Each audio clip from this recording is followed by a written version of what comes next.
नमस्कार मित्रांनो, जय शिवराय, जय शंभो। आज आपण जाणार आहेत रायरेश्वर पठारावर। तर आज आपल्याला मित्रांनो रायरेश्वर पठारावर एक्सप्लोर करायचे आहे। तर आपण निघालो आहोत सकाळी 5:30 वाजता घरून निघालोत आणि एका ठिकाणी चहा वगैरे घेऊन आपण दिव्या घाटाच्या म्हणजे आपण सासवड मार्गे आपल्याला जाण्यास मार्ग आहे, कारण की आम्ही वाघोलीवरून निघालो होतो आणि वाघोलीवरून निघाल्यानंतर आम्हाला सासवड हा मार्ग होता। तर आम्ही रायरेश्वराच्या दिशेने निघालो। तर आमचा रूट होता वाघोलीवरून आम्ही हडपसरला आलो, हडपसरवरून आम्ही पुरंदरला जाणार होतो। जाताना पुरंदरच्या पायथ्यापासूनच आम्ही गेलो, जो की आपला पुरंदर किल्ला, संभाजी महाराजाच्या जन्मस्थान तिथून, आणि पुढे कापरहोळ, भोर, आंबवडे आणि कुर्ले, रायरेश्वर पठार हा आमचा रूट होता। आणि आम्ही ह्या रूटवर नवीन असल्यामुळे आम्ही थोडं विचारत गावोगावी ठिकाणी थांबत आम्ही विचारत गेलो। तर लोकांनी आम्हाला योग्य मार्गदर्शन केलं। एके ठिकाणी रायरेश्वर पाटी वाचली आणि आम्ही आत ओळू, त्या लोकांनी आम्हाला आतमध्ये पाठवलं आणि एका ठिकाणी थांबलो मित्रांनो। असला भारी व्ह्यू होता की इथं आम्हाला आता म्हणलं आपल्याला इथं 10-5 मिनिटं घालावी लागणार आहेत, कारण की आम्ही तिथं थांबलो आणि रायरेश्वराचं पठार आमच्या पाठीमागे दिसत होता आम्हाला स्पष्टपणे, आणि त्याच्यावरनं इतके धबधबे सुंदर वाहत आणि पाणी वगैरे आणि सगळं जे वरचं पाणी आहे ना ते खाली एका नदीच्या स्वरूपात खालून येत होतं। तर आम्हाला तिथून एक मस्तपैकी व्ह्यू दिसत होता। असला भारी व्ह्यू होता ना की आमचं मन असं मोहून गेलं आणि आम्ही तिथं थांबायचा निर्णय घेतला। 5-10 मिनिटं आम्ही इथंच थांबलो, कारण की एक गाव लागलं होते छोटंसं बारीक आम्हाला। त्या पुढं आल्यानंतर हा स्पॉट होता। नमस्कार मित्रांनो, आपण रायरेश्वराच्या जवळपास पोहोचलेलो आहेत आणि इथून आता वरती आपल्याला जायचे, जे आपल्याला रायरेश्वर जो आहे तो रायरेश्वर इथून आपल्याला फक्त 8 किलोमीटर आहे, सगळा घाटाचा रस्ता आहे आणि तिथून आपल्याला पुढे रायरेश्वरला जायचे। तर रस्त्यात आम्हाला एका ठिकाणी एक नंबर असं म्हणजे व्ह्यू दिसत होता। तर आमची इच्छा होती की आपण थांबावं इथे एक 5-10 मिनटं, कारण की व्ह्यू लय खतरनाक होता मित्रांनो। तर बघा मित्रांनो, आता इतक्यात ऊन होतं आणि जस्ट आता मोठा पाऊस आलाय। मोठा म्हणजे इतका पण मोठा नाही, पण एन्व्हायरमेंट बघा तुम्ही, ही जी समोर दिसतंय तुम्हाला मित्रांनो, आपल्याकडे काय ड्रोन नाही काय नाही, पण ज्यानं ही दिसतंय ना त्यानं मी तुम्हाला दाखवतोय, ते तुम्ही बघा। आणि पाऊस यायला सुरुवात झाली आहे समोर, खूपच सुंदर म्हणजे एन्व्हायरमेंट तर खूप मस्त आहे मित्रांनो। पाऊस आलाय म्हणून मी जरा झाडाखाली येऊन थांबलो। हे बघा, हे असलं एक मध्येच मस्तपैकी एक आंब्याचं झाड आहे, रस्त्याला जाताना लागतंय। आणि एका ठिकाणी थांबून झाल्यावर मित्रांनो आम्ही पुढे जायचा फास्ट निर्णय घेतला, कारण उशीर होत होता आणि रायरेश्वराचं पठार आम्हाला दिसत होतं आणि नयनरम्य देखावे एक असे भारी होते ना, ती एक सोडला की एक सोडला की येतात, थांबत जाण्यात आम्हाला खूप। नमस्कार मित्रांनो, आपण खालून वरती आलो, घाट चढून वरती आलो की आपल्याला एका ठिकाणी दोन रस्ते लागतात। 2 रस्ते माझ्या पाठीमागं तुम्ही बघू शकता मित्रांनो, एक आहे कोंजिळगड आणि एक आहे रायरेश्वर किल्ला, अशी पाटी लिहिलेली आहे इथं एक पाटी लिहिलेली आहे। त्या पाटीकडं बघून आपण तुम्ही जाऊ शकता मित्रांनो। पाटी पाहिली मित्रांनो आणि आम्ही तिथून निघून आलो। निसर्ग खूप सुंदर दिसतच होता।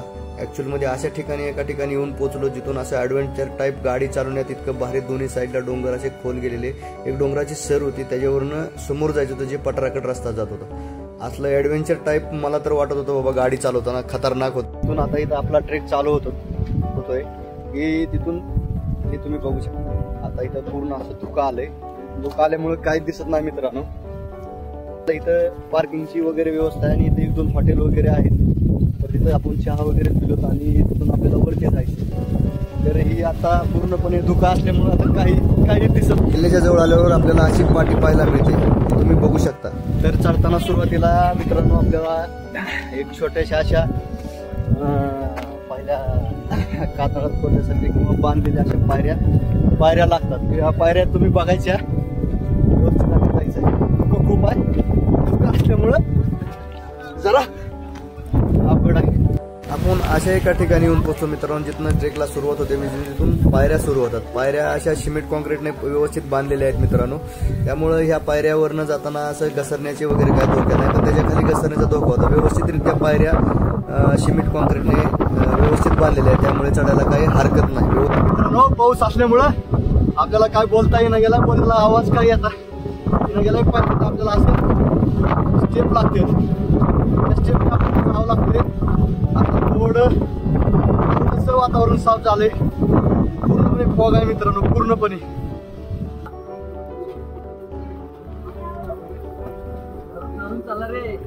इथून वरती जायला पायऱ्या आहेत लोखंडी.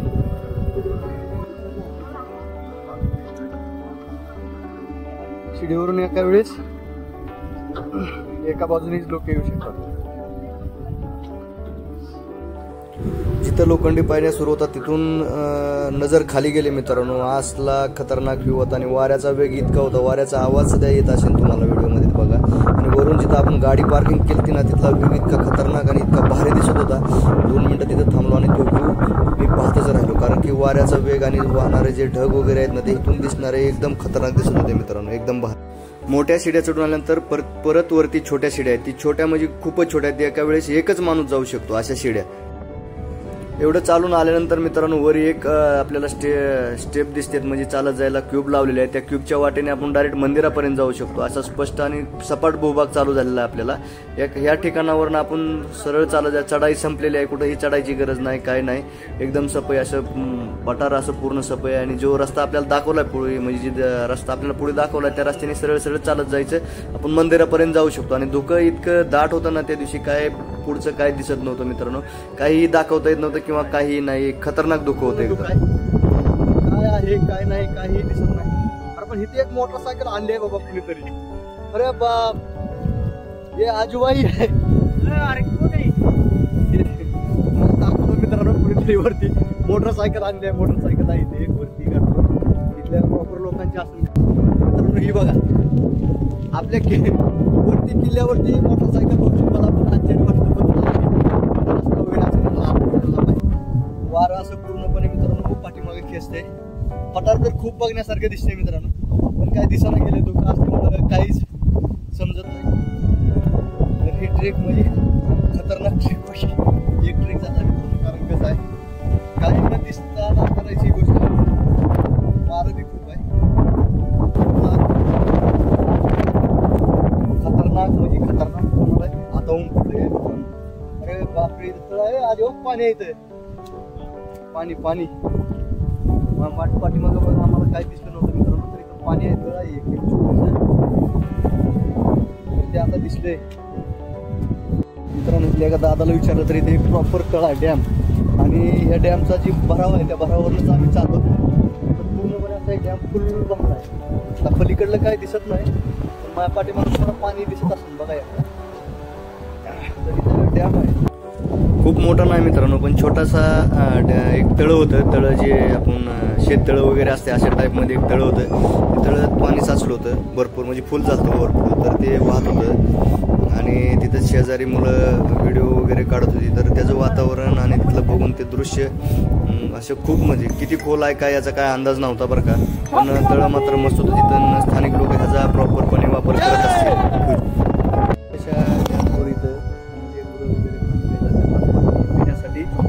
सगळ्या गोष्टी अवेलेबल आहेत. तर तिथं आम्ही थोडासा वेळ घालवला आणि आता आम्ही पुढे चाललो.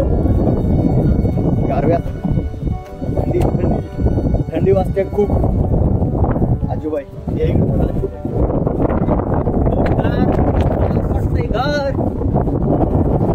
तरी एवढी चालली. आणि 1 किलोमीटर राहिले, 1 किलोमीटर बरोबर का दादा? 400 मीटर बरोबर झालंय. दादा इथले प्रॉपरचे आहेत, त्यांनी सांगितले की आणखी आम्हाला 400 मीटर चालत जायचंय. तर थोडं धुकं जाता येते. शंभू महादेवाचं आपल्याला दर्शन घ्यायचंय. हे बघा मित्रांनो, फुलं अशी उमलायला चालू झाली. खूप सुंदर फुलं आहेत. हे सुंदर म्हणजे वेगवेगळ्या पद्धतीची फुलं काही दिवसानंतर आणखी उमलणार आहेत. हे तर वेगळ्याच, हे असं तर वेगळंच आहे. तर अशी वेगवेगळी फुलं उमलायला सुरुवात झाली आहे, म्हणजे ज्येष्ठ आता. त्या गडावरती लोक पहिल्यापासून राहतात, म्हणजे बऱ्याच दिवसापासून त्यांची वस्ती वगैरे आहे आणि गाव असल्यासारखं आहे. तर इथे एक पाण्याचं टाकड म्हणजे पाण्याचं झरा इथं. मला वाटतं बहुतेक त्या झऱ्यातलं पाणी इथे आणि इथं असं त्या झराला अशी वाट वगैरे दिलेली आहे. तर बऱ्यापैकी ह्या झऱ्यात आणि इथे एक विहीर दिसते आपल्याला, प्राचीन काळी विहीर वगैरे आहे.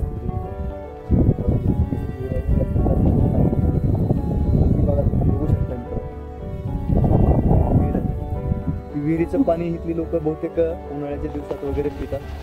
तर ही विहीर पण लक्षात राहू द्या तुमच्या. कधी आले तर ह्याला पण भेट द्या, बघा. बघितल्यानंतर सगळं समोर विहीर फुलं बघितली आणि तिथून पुढं आलो तर एका जागेवर अशी खूप जुनी अशी मोठमोठी झाडं होती. ती झाडं बघितली, फोटो वगैरे काढले आणि पुढं चालायला सुरुवात केली. तिथून पुढे 200-300 मीटर आपलं मंदिर राहिलं होतं. तर चालता चालता जे आपला रस्ता होता त्याच्या साईडला पाण्याचा ओढा होता. ते ओढा इतका फुल भरून वाहत होता ना, तिथं थांबण्याची इच्छा झाली. कारण की त्या ओढ्याच्या एका जागेवर असं पाणी धबधबा टाईप म्हणजे छोटासा धबधबा होता पण वाहत होता. तर आम्ही थोडी तिथं सेल्फी वगैरे घ्यावी, थोडा फोटो वगैरे काढा म्हणून मी आणि अजय थांबलो आणि आम्ही दोघांनी थोडं तिथं फोटो वगैरे घेतला.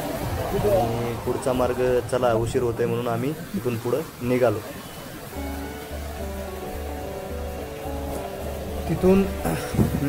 मित्रांनो आणि तिथून आपण येऊन पोचवत एका ठिकाणी जिथं आपल्याला एक पाण्याचं टाकं, जुन्या पद्धतीचं पाण्याचं टाकं, म्हणजे ही जुन्या पद्धतीची विहीर असावी, जिथं एक गोमुख लावले आणि तिथंच एक बोर्ड लावलाय, मंदिराकडे जाण्याचा रस्ता आणि शिवाजी महाराजांचा पुतळा त्याच्या शेजारी लावला, असं एक बोर्ड लावला.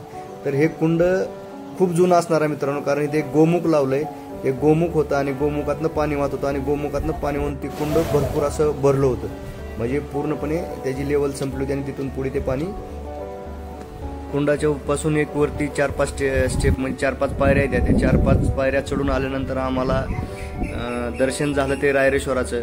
मित्रांनो, रायरेश्वराकडे बघितल्यावर खूप भारी वाटलं, कारण दुरून दिसणारं रायरेश्वराचं ते मंदिर आणि त्याच्यावर शिखरावरचे ते चमकणारे 2 कळस बघून मनाला आनंद झाला. आणि उशीर न करता रायरेश्वराचं दर्शन घेण्यासाठी मी आत घुसलो. आत घुसल्यानंतर आपल्याला जुन्या पद्धतीचे नंदीचे दर्शन झाले. खूप जुने नंदी आहेत हे. नंदी महाराजाचे दर्शन झाल्यानंतर आपण मेन गाभाऱ्यात प्रवेश करतो मित्रांनो. तर गणेशाचं दर्शन घेऊन आम्ही आतमध्ये गेलो. आतमध्ये गेल्यानंतर आम्हाला जुनं हेमाडपंथी मंदिर, म्हणजे जे जुनं प्रत्येक महादेवाचं मंदिर हेमाडपंथीचं आहे मित्रांनो, ते पण असं जुने हेमाडपंथी मंदिर आहे. पूर्णपणे असं दगडात बनलेलं मंदिर आहे आणि त्याचे स्तंभ वगैरे दिसू ते पूर्ण बाजूने पॅक मंदिर, एकदम असं मस्त आणि सगळ्या पॉझिटिव्ह व्ह्यू येत होत्या मित्रांनो. तर समोर एक कट्टा पण बनवला आहे मेन गाभाऱ्याच्या समोर, त्याच्यावर महादेवाच्या पूर्ण सगळ्या मूर्त्या वगैरे ठेवलेल्या आहेत त्यांनी. तर त्या मूर्त्यांचं आम्ही दर्शन घेतलं आणि पुढे मुख्य गाभाऱ्याकडे आम्ही प्रवेश केला. मुख्य गाभाऱ्यात आतमध्ये गेल्यानंतर गाभारा अतिशय सुंदर आणि सुरेख होता आणि स्वच्छ पण होता. तिथल्या लोकांनी त्याला व्यवस्थित स्वच्छ ठेवलेलं आहे मित्रांनो. तर मित्रांनो, आपल्यासारखेच शिवाजी महाराजावर प्रेम करणारे सगळे शिवप्रेमी मित्र इथं आले होते. तर त्यांच्या वतीनं मंदिरात पूजा होती आणि मंदिरात पूजा हार वगैरे घालून पूजा संपन्न झाली आणि प्रार्थना होती. त्या प्रार्थना करण्याचं आम्हाला भाग्य लाभलं आणि मीही त्यांच्याबरोबर ती प्रार्थना पूर्ण केली. पार्वतीपते हर हर हर हर हरे शब्द साधा मंत्र आहे शब्द साधा दयाच्या स्मृतीने जळे क्लेश बाधा दयाच्या स्मृतीने जळे क्लेश बाधा हे देश अवघा जयाचे अभावी देश अवघा जयाचे अभावी शिवाजी जपू राष्ट्र मंत्र प्रभावी शिवाजी जपू राष्ट्र मंत्र प्रभावी पुण्यश्लोक छत्रपती शिवाजी महाराज की जय सर्ववीर छत्रपती संभाजी महाराज की जय भारत माता की जय हिंदू राष्ट्र की जय. ज्या छत्रपती शिवाजी महाराजांचं हाताचा स्पर्श आणि रक्ताचा स्पर्श ज्या पिंडीला झाला त्या पिंडीवर डोकं ठेवण्याचं आज आम्हाला भाग्य लाभलं. रायरेश्वराचं दर्शन घेतलं. ह्याच रायरेश्वराचा इतिहास म्हणजे आपल्या छत्रपती शिवाजी महाराजांनी आपल्या उजव्या हाताची करंगळी कापून इथं स्वराज्याची शपथ घेतली आणि स्वराज्य स्थापन केले मित्रांनो. छत्रपती शिवाजी महाराजांनी इथूनच आपल्या स्वराज्याची सुरुवात केली मित्रांनो. एक छोटंसं मंदिर दिसतंय पण यांनी महाराष्ट्र घडवला मित्रांनो. नमस्कार मित्रांनो, दर्शन घेऊन बाहेर आल्यानंतर शिवाजी महाराजांच्या प्रतिमेचंही दर्शन घेतलं, जी मंदिराच्या बरोबर समोर आहे. मंदिराच्या उजव्या बाजूला गेल्यानंतर आपल्याला एक पांडवकालीन तळं पाहायला मिळतं, जे की कातळात कोरलेलं आहे. तर ते तळं पाहायला आम्ही गेलो नाहीत, कारण की तिथं धुकं खूप होतं. धुकं असल्यामुळे आम्ही तिथं गेलो नाहीत आणि आम्हाला जायचं होतं 7 रंगाची माती बघायला. तर आपलं जे मंदिर आहे त्या मंदिराच्या एक्झॅक्ट पाठीमागं हे छोटंसं गाव आहे. छोटंसं म्हणजे 30-35 घरांचं गाव आहे. त्या गावाच्या मागच्या बाजूला ती 7 रंगाची माती आपल्याला भेटते. दादांना भेटलो, त्या दादाने आपल्याला रस्ता दाखवून दिला की इथून पाठीमागे गेल्यानंतर 7 कलरची माती आहे. तर त्यांच्या घराच्या जवळून आपण चाललो. तर इथे यांचं एक गाव असल्यासारखं आहे मित्रांनो वरती.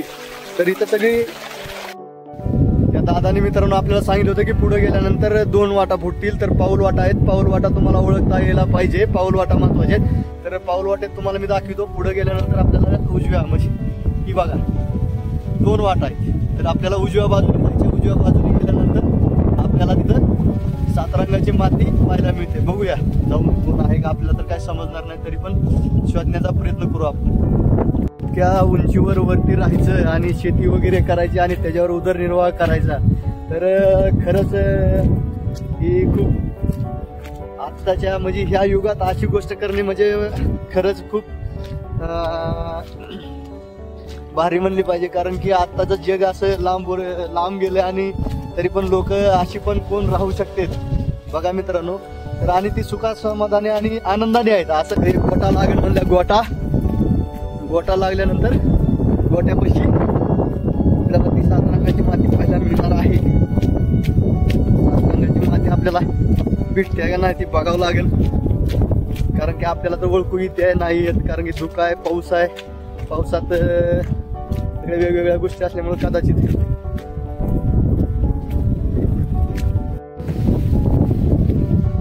त्या दादाने सांगितल्याप्रमाणे एक लाल गोटा आपल्याला इथं लागलाय बघा. हा इथं गोटा आहे, गायींचा गोटा आपल्या असतो तो लाल गोटा लागलाय. आणि तिथून परत उजव्या बाजूला थोडं जायचंय. उजव्या बाजूला गेल्यानंतर आपल्याला माती सापडणारा 4 लोक आपल्या आधी गेलेत. बघूयात आपण. रायरेश्वराचं पठार मित्रांनो खूप मोठं आहे. तुम्हाला बघायचं असेल तर ती तुम्हाला कमीत कमी 1 दिवस तर लागेल. म्हणजे पूर्ण तुम्हाला बघायचं असेल तर 1 दिवस 100% तुम्हाला लागणार आहे. कारण की एका दिवसात तुमचा तेव्हा येईल आनंद पाहून जाईल असं नाही.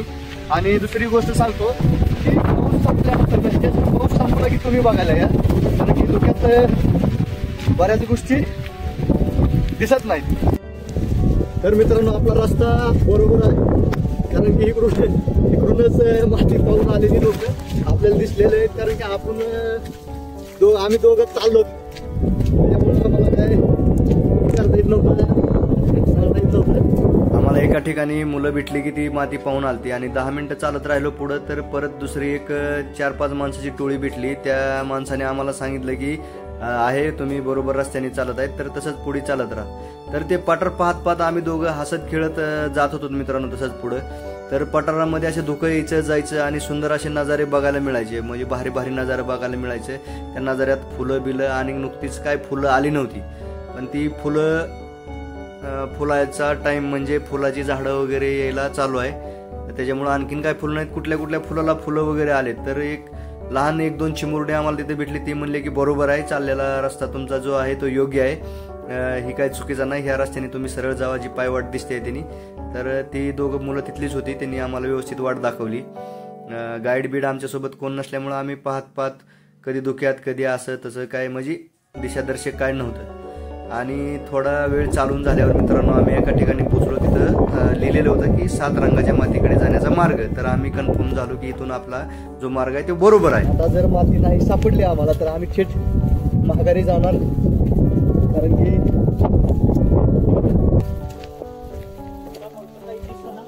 आणि आता जर फॉग इतका आलाय की पुढचं काहीच दिसेना गेलंय. थोड्या वेळा आधी दिसायचा बंद होईल.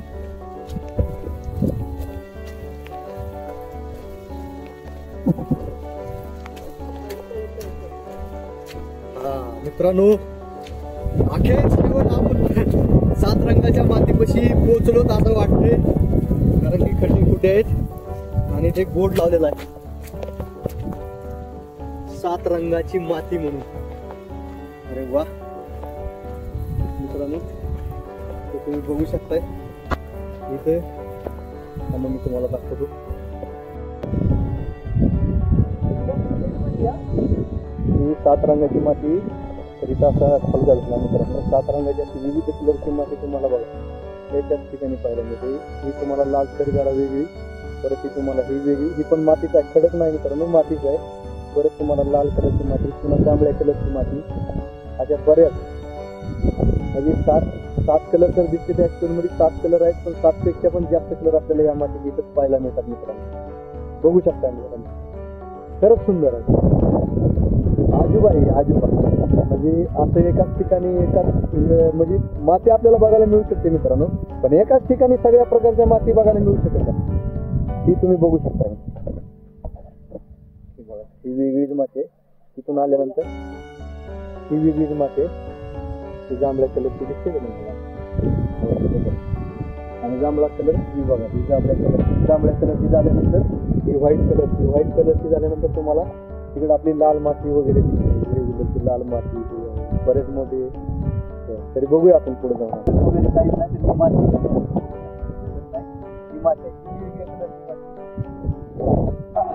परत ही वेगळ्या कलरची माती, त्याच्यावर विविध कलरच्या मात्या एकाच जागेवर आहेत.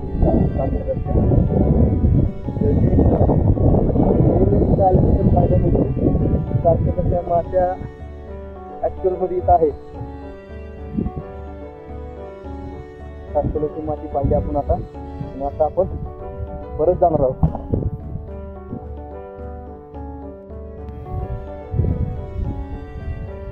हे बघा मित्रांनो, इथं 8-9 प्रकारच्या मात्या आणून ठेवते. ऍक्च्युअली इथं आपण जे बघितलं 3 मात्या इथं आहेत सगळ्या. 1 2 3 4 5 6 7 8 9. आणि एकदा आपण 1 2 3 4 5 6 7 8 9. तरी मित्रांनो 8-9 प्रकारच्या मात्या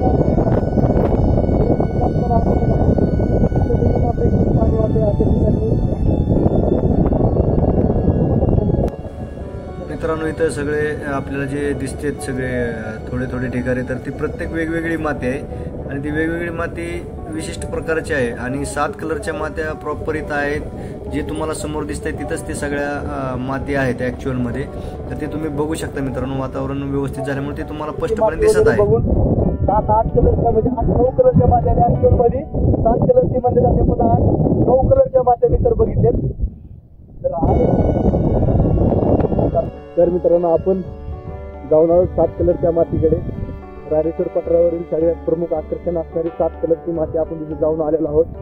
तर आता एकादशी असल्यामुळं आम्ही प्रवीण भाऊच्या घरी खिचडी बनवायला सांगितली होती, तर त्यांनी आमच्यासाठी खिचडी बनवून ठेवली होती. 100% टाकणार आहे. प्रवीण भाऊला 100% फोन करायचा. तुमचं नाव आहे प्रवीण जंगल. मला त्यांच्या घरामध्ये असं लई भारी नाही, तुम्हाला दाखवतो.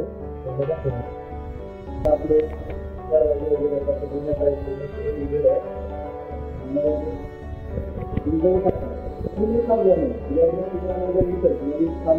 खायला आपण वगैरे काय चाललं ना सगळं वरतं. आणि